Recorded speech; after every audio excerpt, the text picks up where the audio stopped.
Hi everyone, thank you for coming to my booktube channel, Believe in Yourself. My name is Tammy, and today I have my dad here. He's doing the Read Like My Dad video for the month, and he's picked out 5 books that he wants me to read. And first he's going to tell you a little bit about himself. Okay, my name is Bob McCulloch. First off, I need to apologize if my voice goes away because about 8 years ago I had a heart attack and 8 strokes, and my right vocal cord was paralyzed, and it's come back. There was no voice there for a while, so I will try to project my voice. You're doing good. Okay.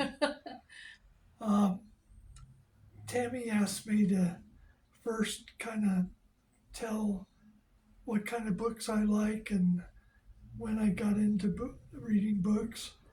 I've been reading books probably since I was 6 or 7 or 8 years old. And I'm going to tell you something, Tammy.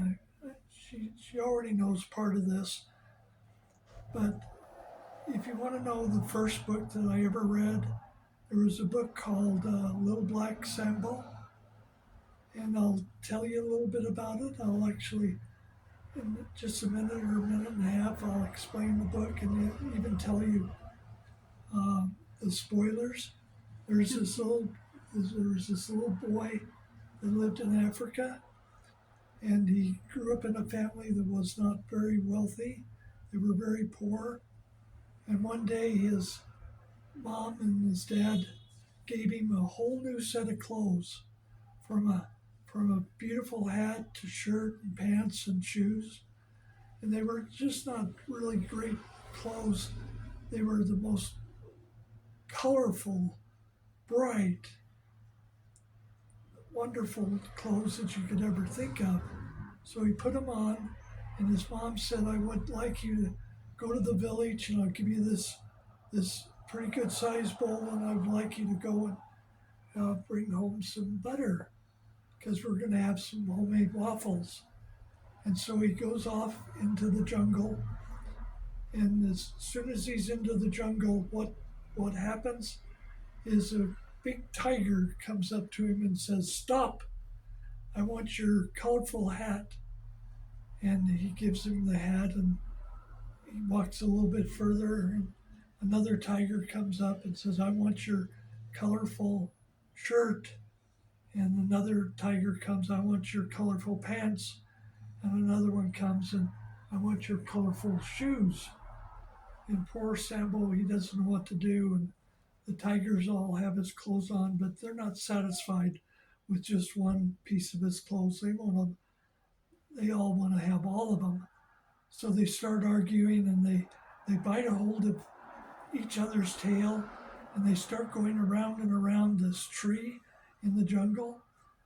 And they're going so fast you can't even see the tigers.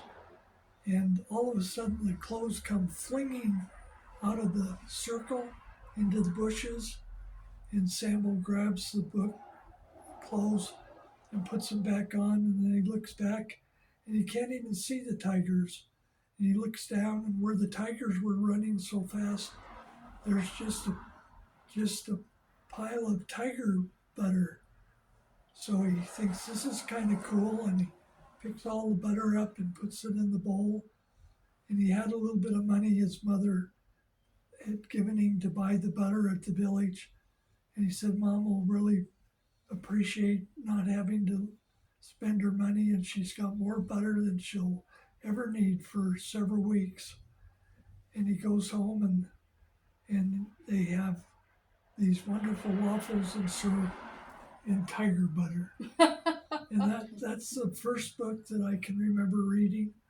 So, I thought it was Bobbsey Twins. That surprises me. I knew you liked that book. Yeah, Bobbsey Twins was right up there. Yeah. Like number 2. I liked reading books when I was a kid, and I still do. Read a lot of middle grade books about baseball and about basketball, about horses and all those kinds of books. And then when I got to be about 15, 16, I got into science fiction and tell a story on me and on my daughter. When I first got married, that's all I would read is science fiction books, and read those for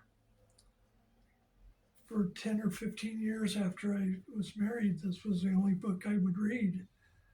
And then I found out a couple of weeks ago that Tammy told me she used to come up into our room where our bookcases were, and she would look at my books. And she started to like science fiction books. And in high school, she took a science fiction book class, and she really liked science fiction books. I read the Isaac Asimov book. Yeah. I can't remember what that was called. He used to have that. And I read Dune. Yeah. I was back in the 80s. I read Dune before it was cool to read Dune. Well, that's kind of, and since then I like anything.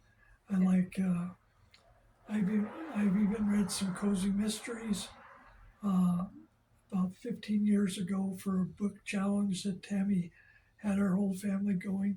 One of the prompts or challenges was to read a romance book, and I read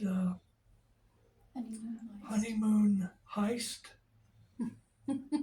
And he liked it. Yeah, and I thought that was pretty cool. Yeah. But it's my only real romance book I've read, so I would choose something different. So that was a bonus book. Well, I'm a lot like both of my parents because I like the mysteries and the cozy mysteries and historical and such like my mom does, but my science fiction love came from my dad, and also really good nonfiction or memoirs came from my dad. And thrillers. Yeah. Thinking back on that book, Little Black Sambo, I don't know how many times I read it. Hundreds of times. I wore it out. I wish I still had it, but I don't. But it was a good book. And if you get a chance, go to your library. I think the libraries have them. Our library here has a copy of it. And it'll take you like 10 minutes to read. You can probably just read it in the library and not even have to check it out. But look at the pictures and enjoy that book. Well, I have 5 books for you. And starting out with a science fiction book. It's called Freedom's Landing by McCaffrey. She's a really good science fiction writer. And this book here is about a girl, young lady named Kristen. And she lives in Denver, Colorado. And at that time, Earth had been apparently conquered by some aliens. And all the people on Earth were slaves to this group of people. And most of the people were not doing very well and not getting along with their lives, but this Kristen had.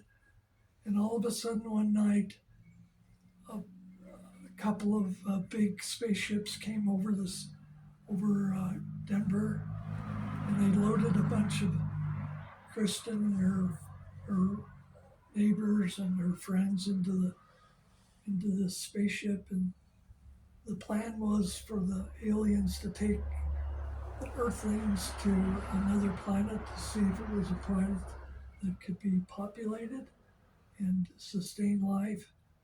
And it's the story of her and these group of people that came with her in the spaceship.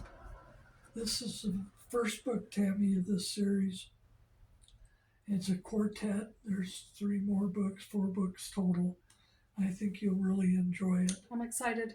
I remember hearing you talk about this quite often. And something you guys don't know, but my wife Ann and I always put our initials, our first initial and the date that we first read it. And the first time I read this book was in 1998. So that's 26 years ago. Yep. Almost, And you read it again in 2020. Yeah. 26 years ago. That's almost as old as you are. Well, almost. Going from science fiction, I'll give you another Double genre. it and add some. I'll go to another genre, and this is middle grade. And I kind of got into middle grade from Tammy. She's read some good ones, and over the last 10 years or so, I've started reading some that my wife Ann and Tammy have read, and I'll read. I always kind of follow the recommendations. And Yeah, when we find a good book in our family, it tends to go around between all of us. Yeah. this book here is Turn Left at the Cow. It's a middle grade, it's a mystery. And I've heard on BookTube and people talk that this particular book or that particular book was a cover buy.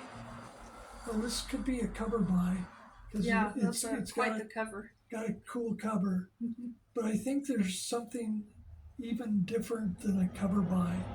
It's a book title buy. What kind of book would you ever think would be Turn Left at a Cow and a mystery? And how would a cow stay somewhere so you could turn left and everything? I'm excited to read it. And I was trying to remember the other day where I heard this. It was on BookTube, and I think, and I'm sure she's not listening, but I'm pretty sure it was Elizabeth from LizziefayeLovesBooks. And again, it was the title that got me interested. I kind of heard her talking about the mystery, and I also saw the cover, but I thought, I wonder if our library has that book, and sure enough, they did. And since then, Tammy has bought this book, but hasn't ever read it. Mm-hmm. And I bought it specifically for this video. Oh, did you? Mm-hmm. This book is about because I know you've talked about it so many times, and I thought, well, I'll put it on that video of your 5 books. Cool, thank you. Yeah. This is about a 13-year-old boy named Travis, and he lives in California with his mom. And she's recently, his dad was died before he was born, and now his mom has just recently gotten married, and he just kind of feels left out in left field. So he heads off to his grandma's house in Minnesota, and the grandma says, yes, Travis is here. Can he stay for a while? And the mom says, sure, he can even stay the whole summer if you want. So Travis is talking to his grandma, which was his dad's mom, and she is telling him some about his dad, and finds out that his dad, just before he died, was involved in a bank robbery, and he was going out to this island, or coming back from the island, and sank and drowned, and nobody had ever found the money. So this is a map, a treasure map. Oh, is that what it is? Yeah. Oh, yeah, sure enough. And it's supposed to be turn left at the cow. So Travis gets to know a couple of kids next door, and the 3 kids start looking for the treasure, and they run into problems, and somebody that's after them and not wanting them to find the treasure. He wants to find the treasure. So I think you'll enjoy that. Oh, I'm going to like that. I love a good treasure map. And the next couple of books are memoirs of a particular time of these people. And so they're true stories. This is Melinda and Robert Blanchard, A Trip to the Beach. And Ann and I read this book back in 2020 or 2012. And interesting thought about this book. Somehow I apparently had got rid of it after we read it. I didn't think I'd reread it again. Didn't think it had meant that much to me. And I decided to maybe look for it several years later and found it at our used bookstore. And I said, there's A Trip to the Beach. And I opened it up, and there was Ann's initial, 2012, and my initial, That's 2012. your book. And said, that's my book. So we took it back. And, I'm excited to read it. Yeah, Melinda and Robert Blanchard? Owned a large food company in Vermont, and they were just dead tired of everything going on in the world and corporate and everything. And they decided to sell everything, and they were going to chase their dream. They wanted to have a small bar and grill on an island. And their favorite island was in the Caribbean, and it was Antigua. And it's a story about them getting their dream come true, and all of the excitement and ups and downs, and it turned out to be a really good restaurant, actually a 4-star restaurant once. And if I remember right, I think there's a couple of videos on YouTube about the Blanchards, and shows the real restaurant and everything. Yeah, there's no pictures in here. No. So I'll have to look that up. I'm excited to read it. They even go through a hurricane. So it's good things and bad things. From the heat to the cold. Yep. Another book is From the Heat to the Cold. This one's Icebound, and it's by Dr. Jerri Nielsen. And she's a doctor in Ohio. And she decides to take a sabbatical for a year and go down and join, I can't remember, the Munson Scott South Pole Station on the Antarctica, down in the South Pole. And you have to go down there a year. And she's the only doctor, the only medical person with that group of people, a group of Americans. And so everybody's life kind of hangs in her hands and her ability to do things. And it's a story about her and the group of people there at the South Pole, and the things that are going on, and the scary things and the good things and the funny things. I didn't know this until I looked at it again last night, but in the winter it's called Icebound because they're bound in this ice in the South Pole for about 8 months, and there's no way to get in or out. No matter what, there's just no way. Wow. And it gets down, we're coming out of winter now and into spring and summer. But the weather down there in that 8-month period will get down to like 100 below zero. And with the wind blowing, Wow. it's 150 below zero. And they just surviving and taking care of each other. If no planes can come in, they'll come over their place about once a month or once every 6 months. And the plane that flies across will just fly real slow and open up the cargo bay and drop out crates, 5 or 6 or 7 crates of food and supplies. and just push them out the back, and then the plane takes off and goes back home. And sometimes those crates aren't even found. They miss the target. Mm. And if a plane actually did try to come in during that 8-month period, when the tires land if they have shoveled and moved all the snow off the runway, if a plane will actually touch down and within like 15 seconds, if it's not on its way out again, the tires will actually freeze to the tarmac Oh, wow. and cannot be moved again for 8 months. Well, I'm looking forward to reading that. I like those kind of books. Yeah, and she has a medical problem that hopefully you'll read this book. This is one of my all-time favorite books.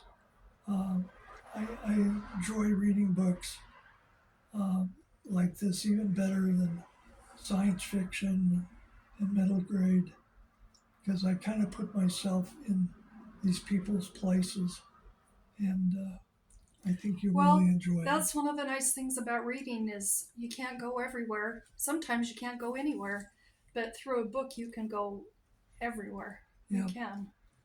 Yeah, I was going to tell you that you've never been to these places that I'm talking about in these 5 books, and you probably never will. You get to go to the South Pole, get to go to the Caribbean, the I'd like to go to the Caribbean, but not the South Pole. Get to go to Michigan and try to solve a mystery and everything. And the last book that I have, I really like history, and especially around the creation of our nation. And this is my wife's book. It's by Irving Stone. You can't see what it's about. There's no cover, but it's Those Who Love. It's a pretty big book. It's by Irving Stone. Irving Stone. And it's 600 pages or so. But it talks about, it's really a love story. And which president? John Adams. And his wife? His wife, Abigail. It's about the courtship of Abigail and John when they first meet, and as they get to know each other, and as John gets into politics, Abigail is right behind him and supporting him and wanting to help him do what's right. And it's really written well. You read this in 2019, but I don't see your initial, Mom. Probably around About the same time? 2085 or something like that. 1985. Yeah, I remember this has been around on your guys' bookcases for a long time. I'm excited to read it. So those are the 5 books I hope you'll enjoy. Look at my stack. Between yours and Mom's books. We're filming these on the same day, even though they'll be my mom's will be in May and my dad's will be in June. Yep. But thank you, Dad, for being here and for doing this. And can I just say one more Sure. thing? I want you guys to know that I appreciate, as Tammy's dad, that you like her videos and like her channel. She really is a huge reader. She reads all kinds of genres. You'll find good, wholesome, clean books on her channel. And maybe I'm stepping out of line, but I think she's kind of a product of her mom and dad, and then herself. She has branched off into areas that we had never read, and she's helped us learn more about books too. So, thank you very much. Thank you. Thanks for being on the channel. Bye.